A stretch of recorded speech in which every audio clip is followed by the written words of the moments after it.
اس قدر آپ اپنی ذمہ داری کا احساس رکھ رہے ہیں اور کہ کوئی ضرورت ہی نہیں پڑ رہی ہے کہ کوئی درخواست کی جائے کہ شعروں کی حفاظت کی جائے. جیسا کہ آپ جانتے ہیں بڑے بڑے آج کل ہم لوگ مشاعرے دیکھتے ہیں، اور اگر کسی غزل کو یا کسی شاعر کو بہت بڑے بڑے مشاعروں میں، سرکاری مشاعروں میں، کچھ فلم اور ادبی اکیڈمیز کے مشاعرے سے وابستہ مشاعروں میں اگر 2-4 غزلیں جس میں پڑھ لی جاتی ہیں اور سن لی جاتی ہیں تو اخبار اور ٹی وی اس کو خبر بناتے ہیں. میں اس منہ پر کسی کی تعریف کرنا اپنی ہی سمجھتا ہوں کہ میں خود تعریف نہیں کر رہا ہوں، اسی کو میں خوش آمد کہتا ہوں اگر کوئی منہ پہ کہا جائے. اس لیے میں بڑی احتیاط سے بہت دیر سے لفظ تلاش کر رہا ہوں اور خدا کی قسم مجھے لفظ نہیں مل رہے ہیں. کس کی دعا ہے، کس کی تربیت ہے کہ وہاں سے یہاں تک ہزاروں آدمی، ہر شخص غزل کے ہر لفظ کی حفاظت کر رہا ہے.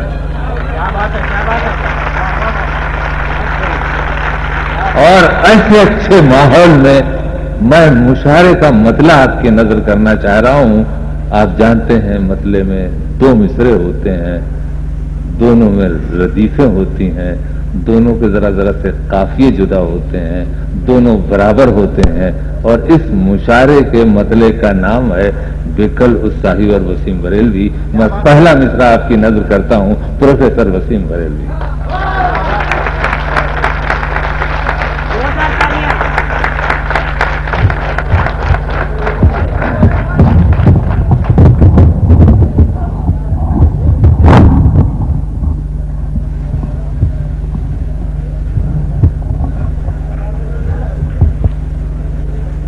دوستو،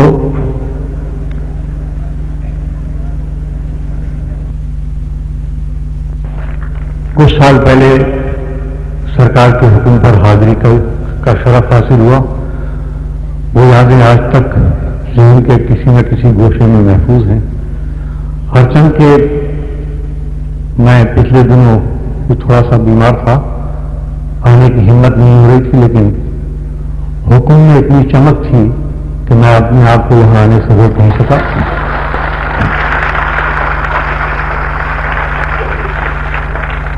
بڑی خوبصورت غزلیں آپ نے سنی. یقین کیجیے مشاعرہ تو اختتام کو پہنچ چکا، لیکن اب جہاں سے بھی آپ شروع کرتے ہیں تو ایسا لگتا ہے کہ آپ نے مشاعرے کی انتہاؤں کو کئی قسطوں میں بانٹ رکھا ہے. یہ صرف آپ کا ذوق سماعت ہے، ورنہ یہ کہ روز کے مشاعروں میں دیکھنے کو ملتا ہے کہ ایک آدمی نے اگر انتہا تک پہنچا دیا تو اس کے بعد کتنی ہی کوشش کر لیجیے مشاعرہ آگے بڑھنے کا نام نہیں لیتا. مگر یہاں بالکل ایک مختلف فضا ہے. میں چاہتا یہ ہوں کہ پچھلے 4-5 مہینے جو ایک عالمی کرب سے ہم لوگ گزرے ہیں، میں وہاں سے بات شروع کرنا چاہتا ہوں.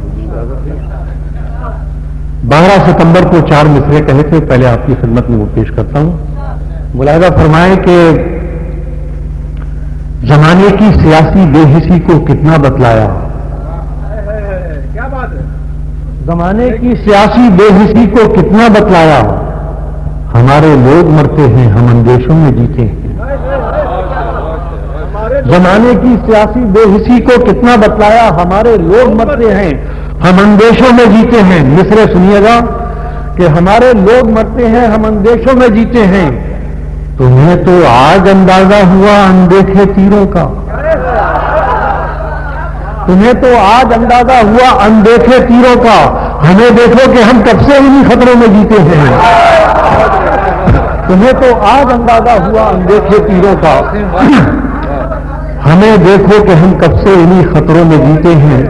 اور ظلم جہاں جس شکل میں ہو، استحصال، ایکسپلائٹیشن، شوشن جس شکل میں ہو، شاعر کا قلم یقیناً اٹھے گا. میں 2 مصروں میں پوری کیفیت کو بیان کرنے کی کوشش کر رہا ہوں. دنیا کی یہ پہلی جنگ ہے جو ایک آدمی کے خلاف اتنے ملکوں کی فوجیں لڑ رہی ہیں. دنیا کی تاریخ کی پہلی جنگ ہے.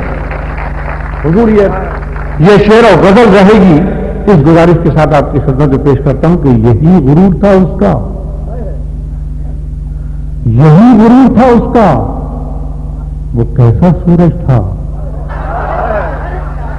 آخری دوست تک شرکت کریں اس میں کہ یہی غرور تھا اس کا. وہ کیسا سورج تھا جو چراغ کے ہاتھوں میں ہاتھ دے بیٹھا. یہی غرور تھا اس کا. وہ کیسا سورج تھا. اور یہ فقیر کا آستانہ جہاں ہم سب عقیدتوں سے یہاں پر جمع ہیں, ان کے صدقے میں یہاں پر بیٹھے ہوئے ہیں. میں انہیں سے اجازت لیتے ہوئے 4 مصرے پہنچا رہا ہوں. سب کچھ آپ کی ذہانتوں پہ چھوڑتا ہوں. میرے 4 مصرے سنیے, ملاحظہ فرمائیے کہ کسی مقصد پہ مر مٹنے کی دھن کچھ اور ہوتی ہے. کسی مقصد پہ مر مٹنے کی دھن کچھ اور ہوتی ہے. جہاں جذبہ ہی جذبہ ہو سیاست لڑ نہیں سکتی. جہاں جذبہ ہی جذبہ ہو سیاست لڑ نہیں سکتی. مجھے آخری دوست یہ بتایا کہ میری بات اس تک پہنچ گئی. میں غزل کا شاعر ہوں, صرف اشاروں میں بات کروں گا کہ جہاں جذبہ ہی جذبہ ہو کسی مقصد پہ مر مٹنے کی دھن کچھ اور ہوتی ہے. جہاں جذبہ ہی جذبہ ہو سیاست لڑ نہیں سکتی. غرور وقت تیری بے بسی کو کون سمجھائے.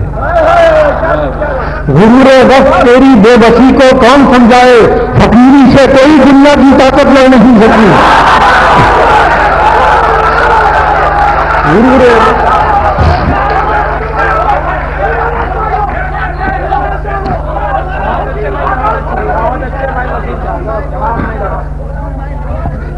کسی مقصد پہ مر مٹنے کی دھن کچھ اور ہوتی ہے. کسی مقصد پہ مر مٹنے کی دھن کچھ اور ہوتی ہے. جہاں جذبہ ہی جذبہ ہو سیاست لڑ نہیں سکتی. غرور وقت تیری بے بسی کو کون سمجھائے. فقیری سے کوئی دنیا کی طاقت لڑ نہیں سکتی. بہت بہت شکریہ حضرات.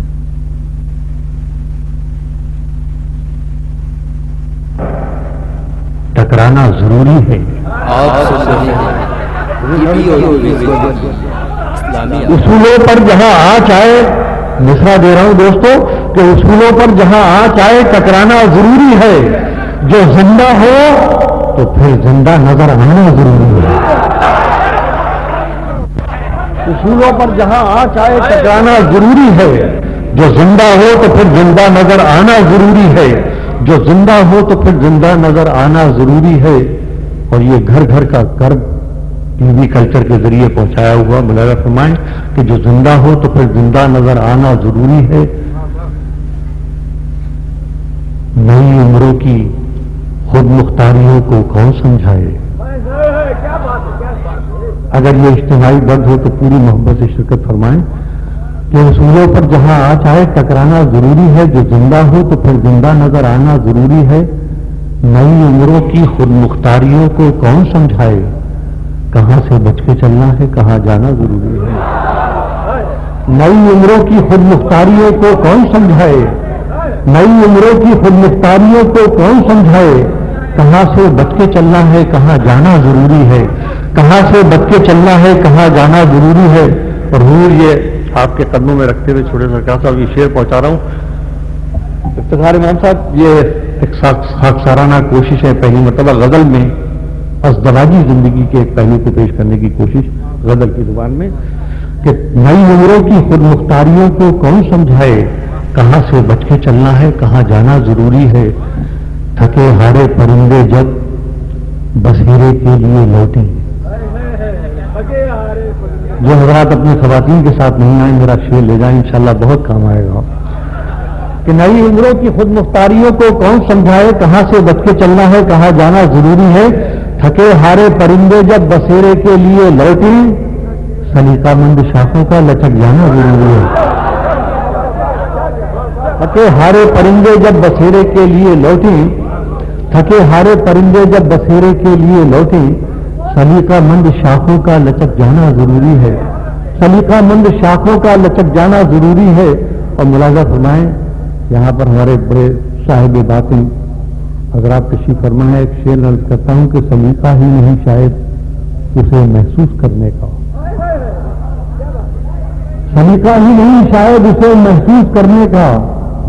جو کہتا ہے خدا ہے تو نظر آنا ضروری ہے. سلیقہ ہی نہیں شاید اسے محسوس کرنے کا.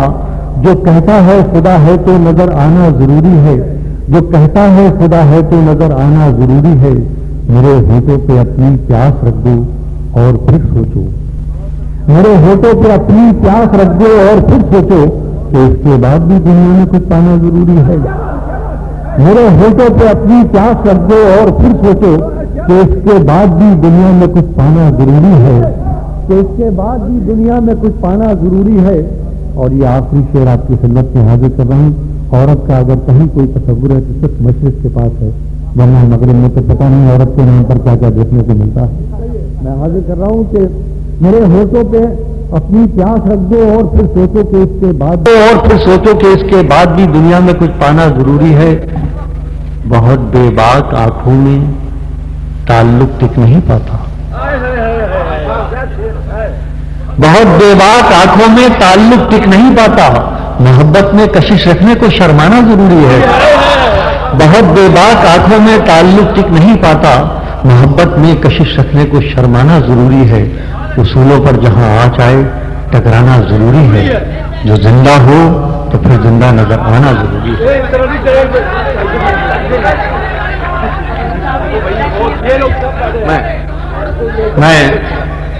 میں حاضر ہوں، قبلہ کا حکم ہے تو میں کچھ اشارہ اور حاضر کرتا ہوں، ملاحظہ فرمائیں۔ ترنم کا میں اصل میں کیا کچھ شعر سن لیجیے، میں پیش کیے دیتا ہوں۔ ملاحظہ فرمائیں کہ سفر پہ آج، اب دیکھیے میرا امتحان تو ہو گیا، اب یہاں سے آپ کا امتحان شروع ہوتا ہے۔ میں شعر پیش کر رہا ہوں کہ سفر پہ آج وہی کشتیاں نکلتی ہیں، سفر پہ آج وہی کشتیاں نکلتی ہیں، جنہیں خبر ہے ہوائیں بھی تیز چلتی ہیں۔ سفر پہ آج وہی کشتیاں نکلتی ہیں، جنہیں خبر ہے ہوائیں بھی تیز چلتی ہیں۔ اور حضور یہ ہم فنکاروں کو سامنے رکھیے اور یہ شعر فرمائیے کہ سفر پہ آج وہی کشتیاں نکلتی ہیں، جنہیں خبر ہے ہوائیں بھی تیز چلتی ہیں، ہمارے بارے میں لکھنا تو بس یہی لکھنا۔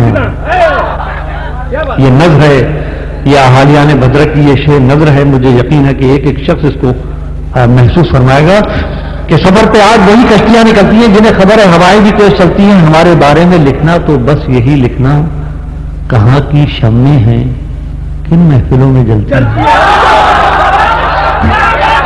ہمارے بارے میں لکھنا تو بس یہی لکھنا، ہمارے بارے میں لکھنا تو بس یہی لکھنا، کہاں کی شمعیں ہیں کن محفلوں میں جلتی ہیں۔ اور جس شعر کے لیے میں نے ان اشعار کا انتخاب کیا، یہ ذات گرامی تشریف فرما ہے، یہ سرمایہ فکر و نظر ہے، سرمایہ دل و نگاہ ہے۔ میں آپ لوگوں کی طرف سے یہ شعر پیش کر رہا ہوں، ملاحظہ فرمائیں۔ بشیر آؤ، تمہارے یہ سننے کا شعر ہے، اگر سمجھ لو تو بہت ہی اچھا رہے گا۔ ملاحظہ فرمائیں کہ سفر پہ آج وہی کشتیاں نکلتی ہیں، جنہیں خبر ہے ہوائیں بھی تیز چلتی ہیں، ہمارے بارے میں لکھنا تو بس یہی لکھنا، کہاں کی شمعیں ہیں کن محفلوں میں جلتی ہیں۔ وسیم آؤ ان آنکھوں کو غور سے دیکھو، وسیم آؤ ان آنکھوں کو غور سے دیکھو، یہی تو ہے جو میرے فیصلے بدلتی ہیں۔ وسیم آؤ ان آنکھوں کو غور سے دیکھو، یہی تو ہے جو میرے فیصلے بدلتی ہیں، یہی تو ہے جو میرے فیصلے بدلتی ہیں۔ وسیم آؤ ان آنکھوں کو غور سے دیکھو، یہی تو ہے جو میرے فیصلے بدلتی ہیں، یہی تو ہے۔ یہاں سے جی چاہتا ہے اور آپ کی خدمت کروں، ملاحظہ فرمائیں، یہ مطلب ہی آپ کی نظر ہے۔ ملاحظہ کیجئے کہ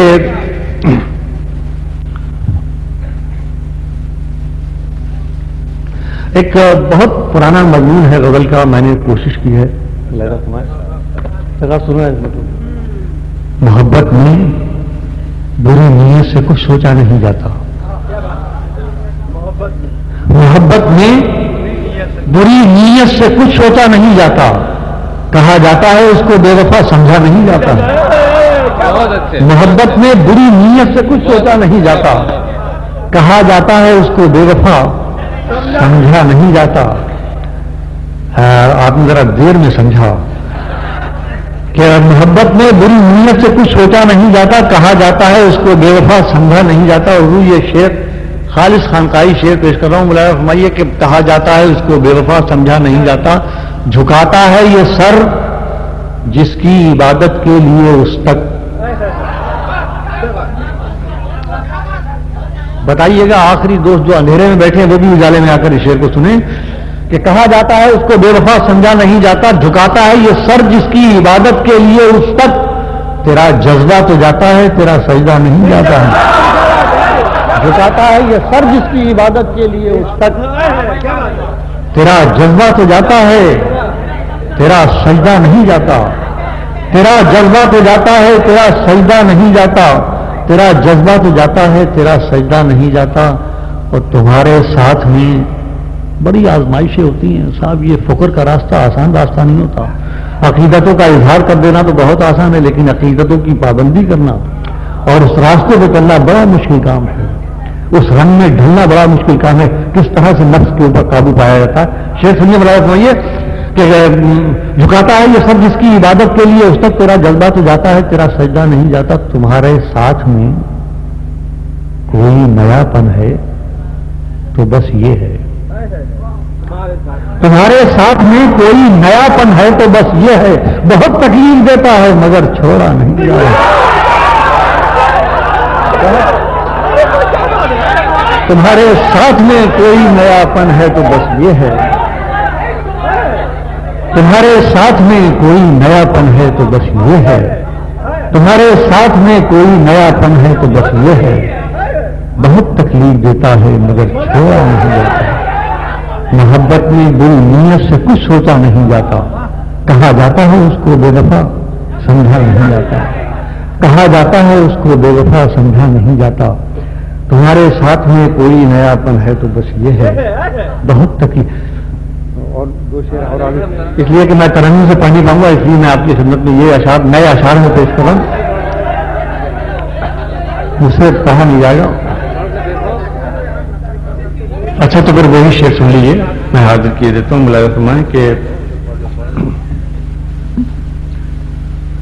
یہ دو شعر سن لیجیے کہ ہمارا عزم سفر کب کدھر کا ہو جائے.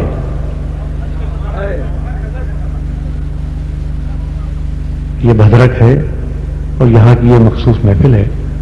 دیکھیے قافیہ پیش کر رہا ہوں، وہیں سے شعر بنے گا. آپ کی توجہ کا طالب ہوں. ہمارا عزم سفر کب کدھر کا ہو جائے، یہ وہ نہیں جو کسی رہگزر کا ہو جائے. یہ وہ نہیں جو کسی رہگزر کا ہو جائے. ہمارا عزم سفر کب کدھر کا ہو جائے، یہ وہ نہیں جو کسی رہگزر کا ہو جائے. اور اتنی سی مجھے گزارش کرنے کی اجازت دیں. ایک بہت بڑے انسٹیٹیوشن کے اوپر میں اٹھا رہا ہوں. بدنصیبی یہ ہے کہ جو مغرب ہمارے لیے آئیڈیل بنا دیتا ہے، مشرق کے لوگ اسے اپنی کمزوری کی وجہ سے تسلیم کر لیتے ہیں اور اس کو سب سے اعلیٰ اور افضل نظام سمجھنے لگتے ہیں. میں جمہوریت کا کھوکھلا پن پیش کر رہا ہوں. ملاحظہ فرمائیے کہ ہمارا عزم سفر کب کدھر کا ہو جائے، یہ وہ نہیں جو کسی رہگزر کا ہو جائے. اسی کو جینے کا حق ہے جو اس زمانے میں، اسی کو جینے کا حق ہے جو اس زمانے میں ادھر کا لگتا رہے اور ادھر کا ہو جائے. اسی کو جینے کا حق ہے جو اس زمانے میں، اسی کو جینے کا حق ہے جو اس زمانے میں ادھر کا لگتا رہے اور ادھر کا ہو جائے. آپ نے شعر سنے، آپ نے شعروں کی لاج رکھی، میری لاج رکھی، میری مسافر نوازی فرمائی، میرے پر رحم کیا کہ میری علالت کے باوجود آپ نے گوارا کیا. لیکن اب آپ کے حکم کی تعمیر میں کوشش کرتا ہوں، اگر ساتھ دیا آواز نے تو